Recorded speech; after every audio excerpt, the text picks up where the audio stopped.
সাবলনটা ধুয়ে ওয়াশ করে রাখা লাগবে। এটা কালকে ধুয়ে ফেলবো। কালকে নিয়ে যাবেন না? রাত্রে ওয়াশ করে নিব। মানে ফ্রিজার কবে?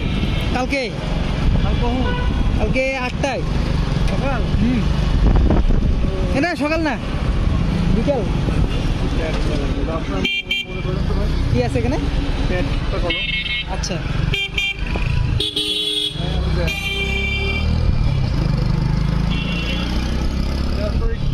কেজি দরে প্যাড বিক্রি করে।